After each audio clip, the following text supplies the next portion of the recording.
எல்லா புகழும் இறைவனுக்கே.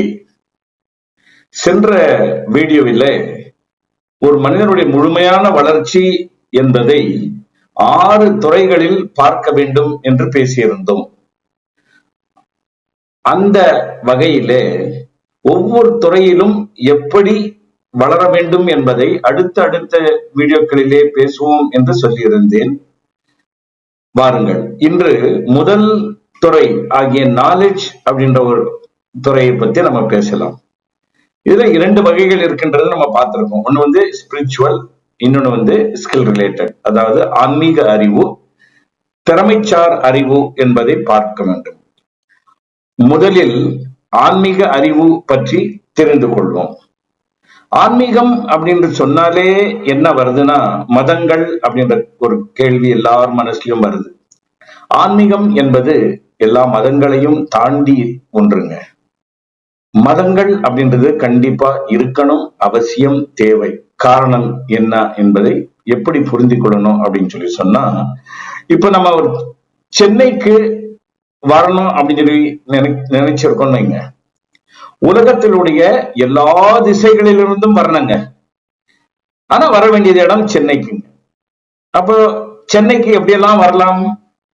விமானத்துல வரலாம், கப்பல்ல வரலாம், ட்ரெயின்ல, பஸ்ல, கார்ல வரலாம், பைக்ல வரலாம், ஏன் நடந்து கூட வரலாங்க, பாத யாத்திரை மாதிரி.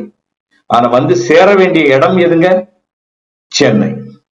அப்படி இருக்கும்போது மதங்கள் என்பது ஒரு வாகனம். சிலருக்கு ரயில்ல வர பிடிக்கும், சிலருக்கு கார்ல வர பிடிக்கும், சிலருக்கு பஸ்ல வர பிடிக்கும். அந்த மாதிரிதான் மதங்கள் என்பது.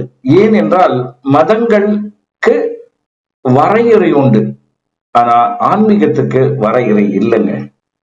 எப்படி அப்படின்னு சொல்லி பார்த்தீங்கன்னா, கண்ணதாசன் ஒரு படத்துல சொல்வார், பல நிறத்தில் பூத்த மலர்கள் ஒரு மாலையாக மாறும், பல இடத்தில் பிறந்த நதிகள் ஒரு கடலில் வந்து சேரும் அப்படின்னு சொல்லிட்டு. சோ அப்படி இருக்கும்போது இது அதை விட தாண்டி இருக்குது. ஏன்னா சில இடங்கள்ல சில நேரங்கள்ல கடவுள் இல்லை அப்படின்னு பேசுறவங்களும் இருக்காங்க. ஆனா அவங்களும் என்ன சொல்றாங்கன்னா, ஒரு பெரிய சக்தி இருக்கு, ஒரு இயற்கை அப்படின்ற ஒரு சக்தி, அதனால்தான் எல்லாமே இயங்குது அப்படின்ற கூட மனசுல வச்சிருக்கிறாங்க. சரி, கடவுள் இருக்கிறாரா இல்லையா அப்படின்றது அவங்களுடைய நம்பிக்கையை பொறுத்ததுங்க. மீண்டும் கண்ணதாசன் ஒரு இடத்துல என்ன சொல்றாரு, தெய்வம் என்றால் அது தெய்வம், வெறும் சிலை என்றால் அது சிலைதான், உண்டென்றால் அது உண்டு, இல்லை என்றால் அது இல்லை அப்படின்னு பாடினார். சோ அது அவர்களுடைய மனசை பொறுத்ததுங்க.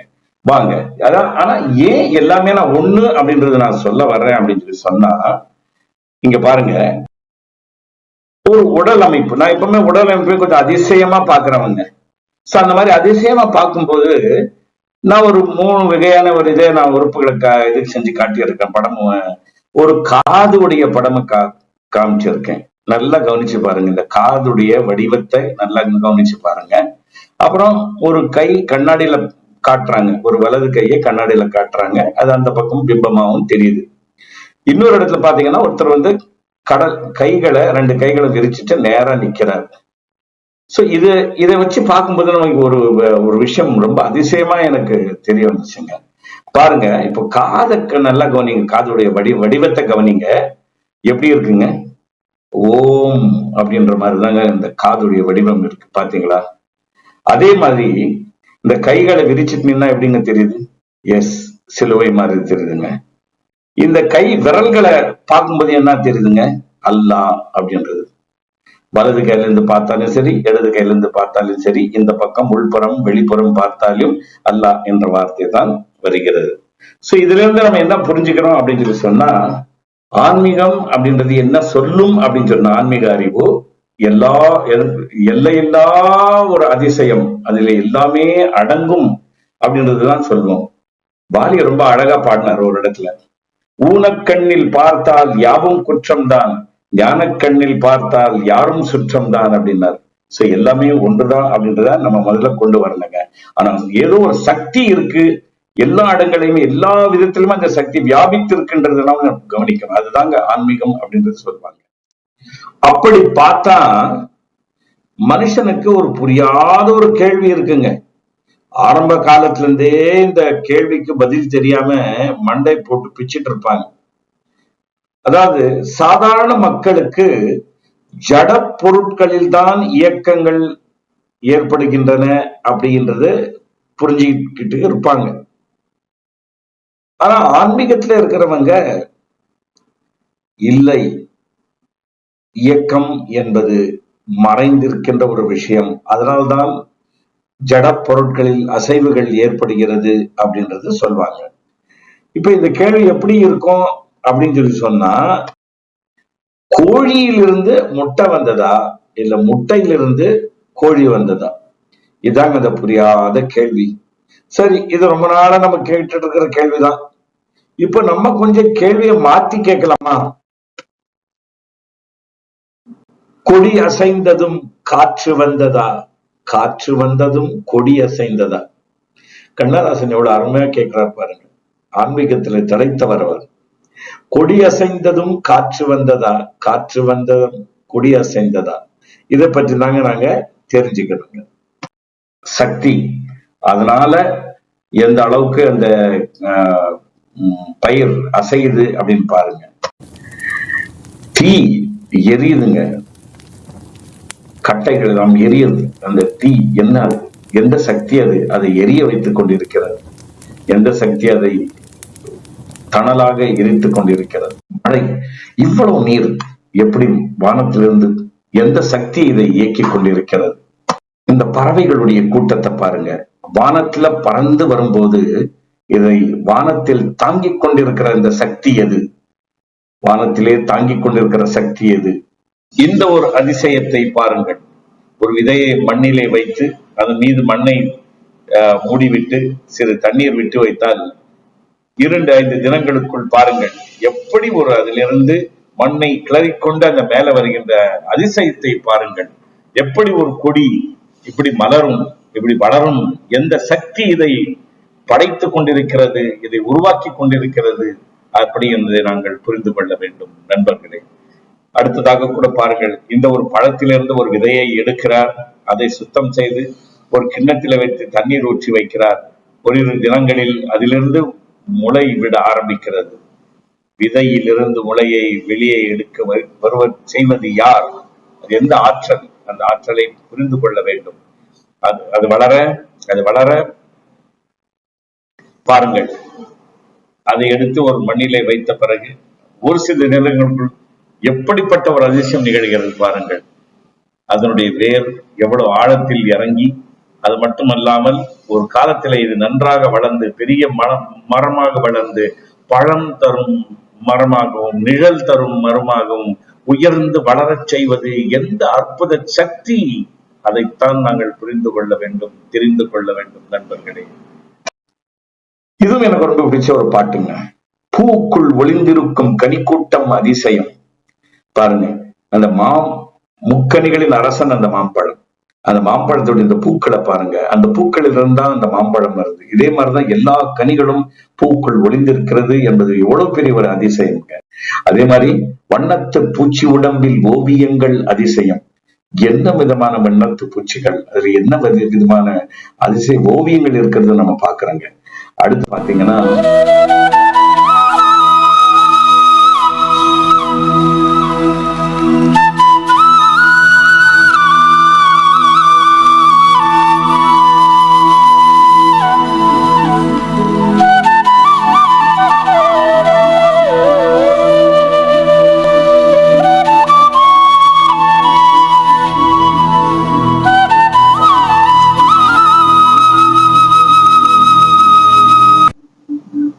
துளை செல்லும் காற்று இசையாதல் அதிசயம்.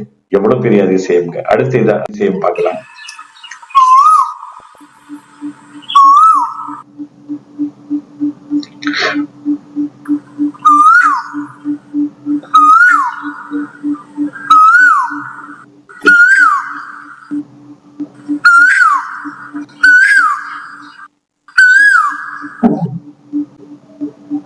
குருநாதர் இல்லாத குயில் பாட்டு அதிசயம்.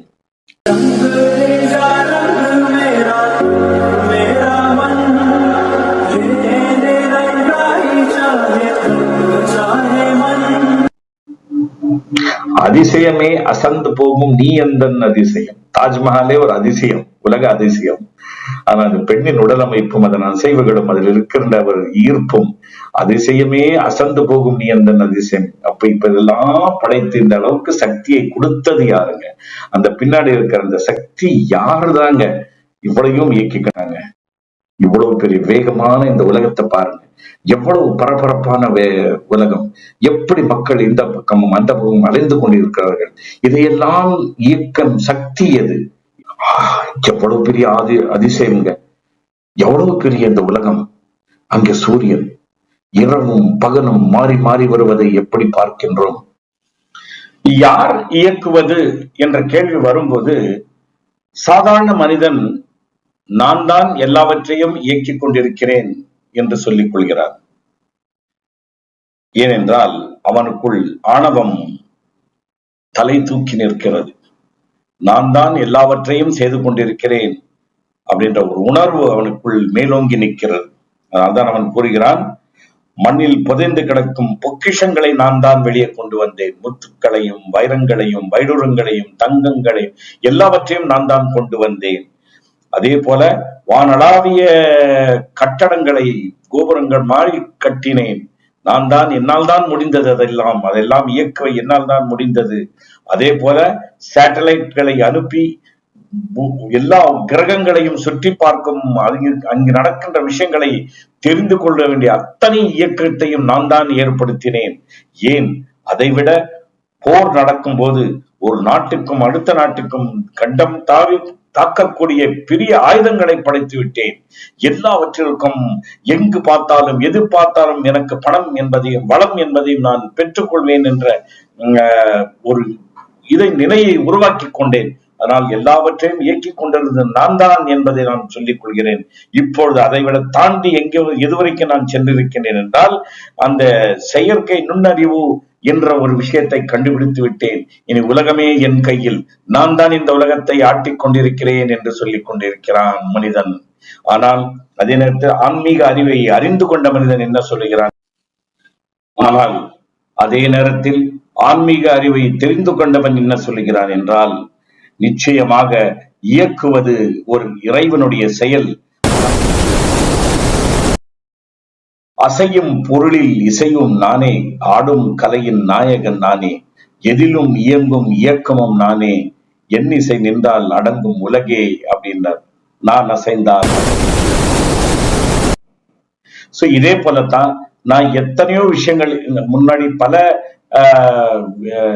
விஷயங்களை புரிய வைத்தேன். எப்படி மழை பொழிகிறது, எப்படி வானத்தில் பறக்கின்ற அந்த பறவைகளை தாங்கி பிடித்துக் கொள்வதும், மலர்களிலிருந்து மனம் வீச வைப்பதும், ஒரு பெண்ணின் அசைவுகளிலே இருக்கின்ற ஈர்ப்பு உலக அதிசயமே அசந்து போகும் அளவுக்கு உருவாக்குவது, இப்படிப்பட்ட எல்லா விஷயங்களிலுமே அது இறை சக்தி ஒன்றுதான் இயங்கிக் கொண்டிருக்கிறது. இறை சக்தி ஒன்றுதான் இயங்கிக் கொண்டிருக்கிறது. எல்லாவற்றையும் படைத்தவன் இறைவன் மட்டும்தான். அவனே எல்லாவற்றிலும் தானே அதில் தோன்றி எல்லாவற்றிலுமே அவன் வெளிப்படுத்திக் கொண்டிருக்கிறான். தன் ஆற்றலை வெளிப்படுத்திக் கொண்டிருக்கின்றான். மனிதன் பணிந்து கொள்ள வேண்டும். மனிதன் இறைவனை பணிந்து கொள்ள வேண்டும். அதே போல அந்த இறை சக்தியினால் தான் அவன் உயர்வான் என்பதை அவன் உணர்ந்து கொண்டால் அந்த மிருக குணங்கள் அழிந்து நல்ல தெய்வீக குணங்கள் வளரும். அதனால் நிச்சயமாக அதற்காக நாங்கள் செய்ய வேண்டிய விஷயங்களை நான் இப்போ கூற விரும்புகிறேன். இந்த முதல் துறையாகிய ஆன்மீக துறையில் நாங்கள் வளர வேண்டும் என்றால் பின்வரும் விஷயங்களை நாங்கள் கடைபிடித்து வெற்றி பெறுவோம். இந்த விஷயத்தை நாங்கள் கவனிச்சோம். எந்த அளவுக்கு அந்த இயற்கை உடைய சக்தியை நம்ம உணர்றோம் அப்படின்றது ரொம்ப முக்கியங்க. அதுதாங்க ஆன்மீகம். இந்த ஆன்மீகம் அப்படின்ற இந்த ஒரு அறிவை தெரிந்து கொள்ளணும் அப்படின்னு சொல்லி சொன்னா, அதுல ஒரு வளர்ச்சி அடையணும் அப்படின்னு நாங்க முடிவு பண்ணோம்னு சொன்னா, அதுல ரொம்ப முக்கியமா நமக்கு தேவை என்னன்னா, ஒரு ஞான குரு வேணுங்க. ஒரு ஞான குரு தேடி செல்லணும். ஞான குரு இந்த உலகத்துல நிறைய பேர் இருக்காங்க, ஒளிந்து இருப்பாங்க. அவங்களதான் நாங்களாம் தேடி போகணும். சோ அப்படி ஒரு சம்பவம் சொல்றாங்க. ஒரு ராஜா தன்னுடைய இந்த ஆன்மீக அறிவை வளர்த்துக்கணுன்றதுக்காக அமைச்சரிடம் கேட்கும்போது அமைச்சர் சொன்னாராம், ஊருக்கு வெளியே ஒரு மலை பிரதேசத்துல ஒரு ஞானி உட்கார்ந்து இருக்காருங்க ஒரு குடியில. அவர்கிட்ட போனீங்கன்னா இந்த விஷயம் உங்களுக்கு தெரியுங்க அப்படின்னு சொல்லி சொன்னாங்க. சோ அவர் என்ன செஞ்சாருன்னா, ராஜா உடனே அந்த குருவை பார்க்க போனார். குருவை பார்த்து சொன்னாரு, நான் என்ன தெரிஞ்சுக்கணும்னு சொல்லி விரும்புறேன், நான் என்ன அறிஞ்சிக்கணும்னு சொல்லி விரும்புறேன் சுவாமி அப்படின்னா. குரு பதில் என்ன சொன்னார்னா, நான் செத்த பிறகு வா அப்படின்ட்டாரு. இவருக்கு ராஜாவுக்கு புரியல, என்ன சொல்ல வரேன்னா என்ன இது, என்னங்க புரியல குரு அப்படின்னாரு. என்ன கேட்டீங்க நீங்க அப்படின்னு. நான் என்ன தெரிஞ்சுக்கணும்னு சொல்லி விரும்புறேன் அப்படின்னாரு. நான் என்ன பதில் சொன்னேன், நான் செத்த பிறகு வா அப்படின்னு. என்ன அதுக்கு அர்த்தம் அப்படின்னா, இந்த நான் என்பது அழியணும். அதுக்காகதான் ரமண மகரிஷி, ரொம்ப அருமையான அந்த ரமண மகரிஷின்னு சொன்னாவே நான் யார் அப்படின்ற ஒரு கேள்விதான் வரும். இதைத்தான் எம்ஜிஆர் கூட பாடினார், கண்ணதாசன் தான் பாடினார், உன்னை எறிந்தால் நீ உன்னை எறிந்தால் அப்படின்னு. பல வருடங்களுக்கு முன்னாடி சாக்ரட்டிஸ் கூட அதே சொன்னார், நோ தை செல்ஃப் அப்படின்னு சொல்லிட்டு. நபிகள் நாயகம் ஸல்லல்லாஹு அலைஹி வஸல்லம் சொல்லியிருக்கார், மன் அரஃப நஃப்ஸஹு ஃபகத் அரஃப ரப்பஹு. யார் தன்னை அறிந்து கொண்டாரோ அவர்கள் இறைவனை அறிந்து கொண்டார்கள் என்று. சோ தன்னை அறிந்து கொள்ள வேண்டும் என்றால் ஒரு குருவிடம் சென்று ஞான தீட்சை பெற வேண்டும். அந்த சாதக பணிகளிலே ஈடுபட வேண்டும். அவர்கள் சொல்வதை போல், அவர் செதுக்குவது போல் நாங்கள் செதுக்கிக் கொள்ள வேண்டும். இதுதான். அடுத்தபடியாக அவர்கள் சொல்வதில் மிக முக்கியமான ஒரு விஷயம் இருக்கும், தியான பயிற்சி. தன்னை மறக்கும் அந்த தியான பயிற்சி. அந்த தியான பயிற்சியை வளர்த்து கொண்டு தொடர்ந்து அந்த தியானத்தை செய்து கொண்டே இருந்தால் இந்த ஆன்மீக ஒளி நமக்குள் பிறக்கும். அந்த ஒளி தான் எல்லா இயக்கங்களுக்கும் காரணம் என்பது எங்களுக்கு புரிய வரும். அதை வைத்துத்தான் ஒரு மனிதன் தன்னுடைய முழு ஆற்றலையும் வளர்த்து கொள்ள முடியும், நேர் வழியிலே செல்ல முடியும், மனிதநேயத்தை பிறக்க செய்ய முடியும், மனிதநேயத்தை வளர்க்க செய்ய முடியும். அதனால் வாருங்கள், குருக்களை தேடி செல்வோம். அந்த தியான பயிற்சியின் மூலமாக தன்னொழுக்கத்தை கடைபிடிப்போம். உள்ளத்திலே ஞான தீபத்தை, ஞான ஒளியை ஏற்றிக் கொள்வோம்.